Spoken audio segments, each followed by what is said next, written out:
మన పార్టీని మరోసారి గెలిపించుకునేందుకు మీరంతా కూడా సిద్ధమేనా?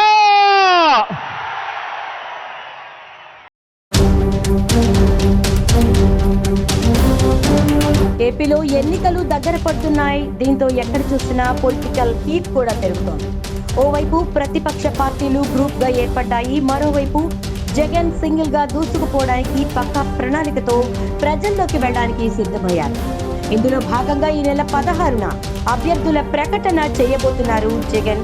ఆ వెంటనే 18 నుంచి ఎన్నికల ప్రచారాన్ని కూడా స్టార్ట్ చేయనున్నారు. మరో 2 రోజుల్లో అనౌన్స్ చేయబోయే వైసీపీ అసెంబ్లీ, లోక్సభ అభ్యర్థుల జాబితాను ఇప్పటికే ఫైనల్ చేశారు జగన్. మార్చి 16న ఇడుపులపాయ వేదికగా అభ్యర్థుల పేర్లను ప్రకటించనున్నారు.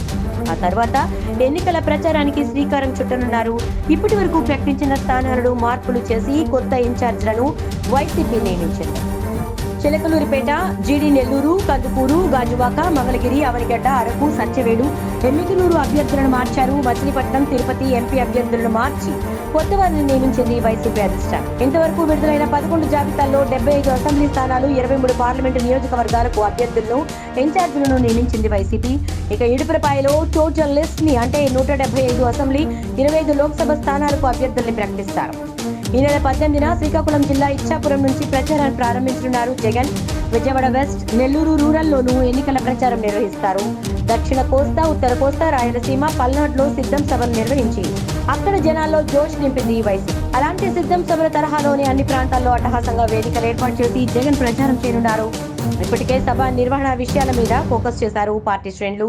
ఈ 5 ఏళ్లలో ఏమేం చేశాం, ఎన్నికల్లో గెలిచి ప్రజలకు ఇంకా ఏమేం చేయబోతున్నాం వంటి అన్ని విషయాలను జగన్ ప్రజలకు ఈ వేదికల ద్వారా తెలియజేయబోతున్నారు. గత ఎన్నికల్లో నర్సీపట్నం నుంచి ఎన్నికల ప్రచారం మొదలుపెట్టి 151 సీట్ల మార్కు సాధించిన విషయం తెలిసిందే. దీంతో మళ్లీ సెంటిమెంట్ గా నర్సీపట్నం నుంచే ఎన్నికల ప్రచారాన్ని మొదలు పెట్టాలని పార్టీ నేతలు కోరారు. వైఎస్ ఫ్యామిలీకి సెంటిమెంట్ అయిన ఇచ్చాపురం నుంచి ఎన్నికల ప్రచారాన్ని జగన్ ప్రారంభించనున్న నేపథ్యంలో దాని రూట్ మ్యాప్ ను కూడా వైసీపీ సిద్ధం చేసింది. రోజుకి 3 సభలతో ఎన్నికల ప్రచారాన్ని నిర్వహించనున్నారు సీఎం జగన్. మన పార్టీని మరోసారి గెలిపించుకునేందుకు మీరంతా కూడా సిద్ధమేనా?